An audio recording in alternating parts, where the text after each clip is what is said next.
YouTube, what's up? In this video I'm going to be showing you guys how you guys can get cars with no money down. This is going to be a very valuable video, so I definitely stick around to the end because I'm going to give you guys some secret sauce. Now, just before I get into it, this information has allowed me to drop cars just like this right here for free, right, and make money on it. So definitely stick on to this. I'm going to show you guys how you can buy vehicles, get vehicles without coming out of pocket $1. So let's hop inside. Let's get to it. So I'm not going to waste no time. I'm going to get straight to it. You obviously clicked on this video for a reason. One, you're probably trying to get a car. You're not looking to put any money down. Two, you're probably in the car business, whether you do car rentals like myself, whatever the case is you just want to learn how to get cars without having to come out of pocket. So the first thing I'm going to go over is some business credit secrets. Now, it is important to structure out your business correctly if you want to put cars into your business and also get tons of funding so you don't got to come out of pocket for these cars, right? So let's get right to it. The first thing you're going to want to do is get an LLC. If you don't have one already, you can go to busy.com. I'm not sponsored by these guys, whatever the case is, just use them. I've used them. All my students use them. They're pretty good. They file the LLC for you, do all that paperwork stuff, and all you gotta do is pay them. So go to Busy, get yourself an LLC. Now, one thing I will tell you is when you're on Busy, they're gonna offer you the EIN creation. Do not do it. The EIN is free. You guys can do that yourself. Just go to the IRS website, the irs.gov, create your own EIN. Takes about 5 to 10 minutes. It's free. Do not pay anybody to get an EIN number. But you do need your EIN number because it's pretty much like your social security for your business. You get what I mean? So definitely get your EIN. Next up, you want to get a business bank account, whether it's with Chase, Bank of America, you got Blue Vine, it's like a fintech, you got local credit unions, but get a business bank account for sure. You need that because right now we're going to nurture your business profile. You want to also get a business phone number, get a business email, and then to also add on top to building your business credit profile, you want to go ahead and use NAV, N-A-V. Again, by everything I'm telling you guys right now is just free game. I'm not sponsored. I'm not getting paid to tell you guys this. I'm just giving you guys this sauce. So you can use NAV, get NAV Prime. I think it's like anywhere from like 30 to 40 bucks a month. It will report accounts to your business credit. So now it looks like you have accounts on there and it starts boosting your business credit profile. So this will help establish yourself when it comes to lending. So now when you go to lenders requesting for credit cards and stuff like that, they're going to see that you actually have accounts already and it's going to increase your approval rate. Now, once you got this structured, you're seasoned, you maybe want to dive into net 30s and all that kind of stuff. But now that you have a seasoned credit profile, which is not overnight, this will take a couple months to do. Once it's seasoned, now you go ahead and start applying for business lines of credit, for business credit cards at 0% interest for 12 to 18 months.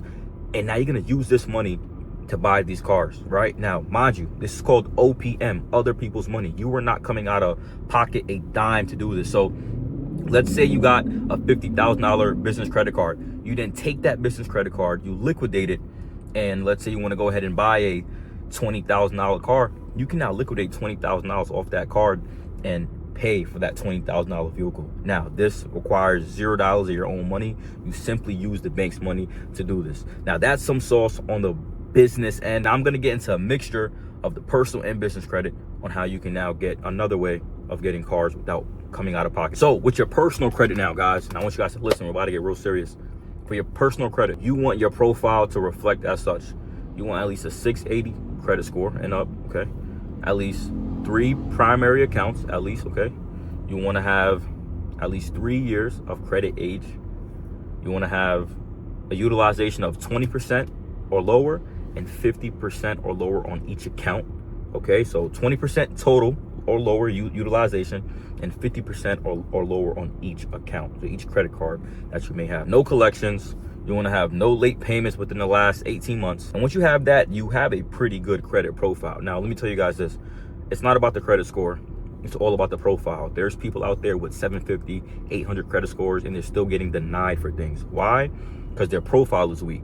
You can have a 680 with 10 years of history with the 5% usage, and you will get approved for so many things opposed to somebody with a 750 and they barely got any history. You know what I'm saying? So the profile is what's important here, not the score. But don't get me wrong, you could have a credit profile that's like slightly weaker than this and you can still get approved for things. It's just gonna slightly decrease your chances of approval, but it's possible. Because when I had gotten my first car, $0 down, my score was like a 670 right around there, and I still got approved for a car from the dealership with no money down. So let me tell you guys exactly my story, like walking to the dealership and how I did it. So the first car I got, I walked into the dealership, I was prepared, right? I looked at my credit. It was okay, it was decent, it wasn't the best, but I knew I needed a car because I wanted to start my rental business. So I said I had to go ahead and take the risk and get to it. So I did prep my profile.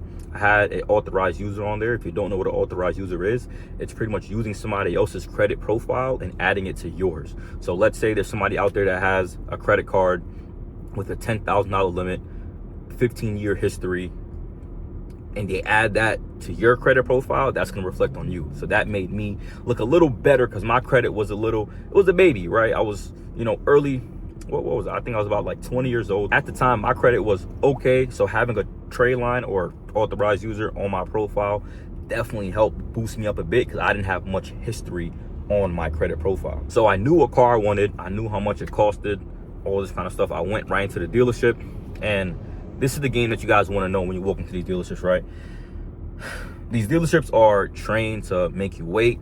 They're trained to try to make you pay a lot of money for something that you don't really need to pay money for. They're trained for these type of things. So when you walk into the dealership, walking with confidence, walking knowing this is the car I want, this is how much I want to pay for it. If I'm not getting the car for this price, I'm not buying it. Like, that's the kind of mentality you need to have. Don't feel peer pressured into having to get a car because you're at the dealership for 3 hours. The salesman is trying to use his tactics to get you. Like, do not feel peer pressured at all. So I walked into the dealership knowing what car I wanted. I saw the price online, saw the miles, saw everything. I had a pre-approval already from my bank, and that's the key. You want to get pre-approved from your bank or credit union, whatever it is, but come pre-approved so that the dealership can't run your credit 5-10 times through their lenders and hope for an approval. Like, I'm walking into that dealership knowing my bank already approved me online already, or into the branch, they already approved me or pre-approved me. So I'm good. I'm walking into there knowing I have what it takes to get this car. So I walked in there. I didn't sit down. I don't sit down because that's a tactic they like to use. I did not sit down. And some dealers are probably going to hate me for this, but it is what it is. So I don't take their coffees or waters, whatever. I say, hey, look, this is the car I want. This is the price I wanted at. Let's make it happen. I test drive it. If you see any nicks or cranks you got to get fixed, like brakes or scratches, dents, not having a second key, stuff like this, that does help with negotiation. But I come in there pre-approved. I look at the car. I look at the paper. Any extra fees I see on that document, I erase. I say, hey, look, you're trying to charge me for maintenance fee because you had to do brakes and rotors. Well, that's not my problem. You're the salesman. That should have been done already. That fee taken off. Any other fee other than getting the plates and the registration for the car, like, I'm not paying. So you don't have to pay those, by the way, guys. A lot of those fees can get knocked off. It's just ways for the dealership to make extra money. You know what I'm saying? So I went ahead and I said, take all these off and run the approval through my bank. Okay, I told them, look, this is the bank that I got approved from. I want you to run the approval, right? Run the financing through this specific bank. So now they're gonna go ahead, they're gonna go into their computer, which is the finance manager at this point. They're gonna go into their computer, they're gonna run your approval through the bank that you told them, and they're gonna see it pop up. You're approved. That's it. It's done. Now, what if you're not pre-approved? What if you just coming in there bare and you want to use their in-house financing? Can you do that? Yes. But now when you're doing that, please make sure you're checking their financing numbers, because there's a chance that you might have gotten approved for, let's say 9%, right? You got approved for, and the dealership might charge you. They might tell you, hey, you got approved for 10%, but they're adding another point to make their profit on you every single month or whatever your payment is. So you want to check that paper when you do get approved, so that you can see, hey, look, I got approved for this. Why are you guys charging me that? You get what I'm saying? So always check all the numbers. Don't fall for their tactics. It will happen. It's business. It is what it is. But you need to know your numbers. Don't feel peer pressured at all. If you don't like the number, do not buy the car. But come in pre-approved. If you're not, you can use their in-house financing. Just understand they're gonna shoot your credit around 5 to 7 times with different lenders. That can happen. Or if you're using that specific dealership's financing, like for example, BMW has BMW Financial. Mercedes has Mercedes Financial. They have like their own in-house, but they also can shoot your credit to like outside lenders. Like you got Santander, you got there's a lot of other banks that they can shoot your credit around to just try to get you an approval. But they got the in-house financing and they have the outside financing, right? So those are the two differences. But so whether you're coming pre-approved or you're going through the dealership's financing products, just make sure that you see the numbers, and the car that you want, you get it for the price that you want it at. Okay, you gotta negotiate. Obviously, there's only so much wiggle room, but you negotiate and you meet your terms. Just don't let them add thousands of dollars on something that you don't even need. You're gonna try to upsell you on products. But one thing I will say is make sure that you do get gap insurance, guaranteed asset protection. It does protect you if that car gets into an accident and gets totaled and the car is worth less than what you owe on the loan.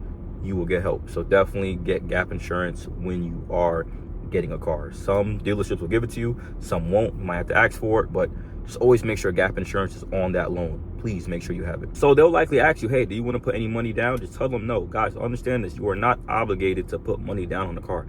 Okay, you are not obligated to put money down on the car. You can tell them no, look, finance everything into the loan. And this is exactly what I did. I said, look, everything that you have, finance into the loan. I don't want to pay $1 right now at this dealership. And they'll do that. They might tell you, hey, please look, just put $1,000 down for us to help this approval. Put $2,500 down, put $5K down to just help this approval. I just say no. I am not putting a penny down. I want to finance the entire loan with $0. And yes, they will go ahead and do it, right? They might try to convince you to do otherwise because, you know, they want to make their money. Understandable. But I'm not here to pay $1 when it comes to financing this car. So finance everything into the loan. Then once you get that approval, you walk outside the dealership with a brand new set of keys for your car. Well, hopefully it's 2. Make sure it's 2. You got to get, if you're financing cars at the dealership, make sure they give you 2 keys, all right? If they're not giving you 2 keys, negotiate that on the price, okay? That got to come with the price. But you should be able to get your car, no money down. And if you're into the rental space, it makes sense to put no money down on a lot of these cars because now you're going to be turning that car into an asset that's going to be making you money. Now, the only case where you may have to put some money down is if you're getting into the exotic space. These cars are 100, 200,000. And yes, in a case like that, they're going to ask for maybe about 10 grand down, 15 grand down, 5 grand down, depending on your credit history. If you have a large history of prior auto loans, then you are less required to put money down on certain cars because you have great auto loan history. But if it's your first car, which this video is titled, How to Get Your First Car with No Money Down, focus on tier 1 cars, which are, you know, cars valued 30K and under typically, Hondas, Toyotas, whatever the case is, and you should be good with getting a car at no money down, right? If it's your first car, that's how you do it. That's the game. You have your credit positioned. You get that pre-approval from your bank or credit union. You walk into that dealership already knowing that you have an approval from your bank. You get your car with no money down. They're going to ask you to put money down more than likely. Tell them, no, I'm financing everything into the loan. You get your car. You drive up the lot. Congratulations. So if you learned something from this video, drop some fire emojis in the comments. You know, it lets me know that you guys are getting some value, and I will drop more. And if you have any questions, definitely drop it in the comments as well. I'll always answer and reply to every single one of you guys' comments. And if you want to get into my rental community, I actually have a free community on Telegram where I'm teaching everybody how to start and scale their own rental car company. So if that interests you and this applies to that as well, then the link will be inside the description. I'll put it somewhere down below. But yeah, guys, more information to come. Like, subscribe so that you can keep seeing this type of content. And let's get it, man. I see you all at the top because the bottom way too crowded, and we're never looking down on anyone unless we're willing to pick them up. Let's get it. Let's go.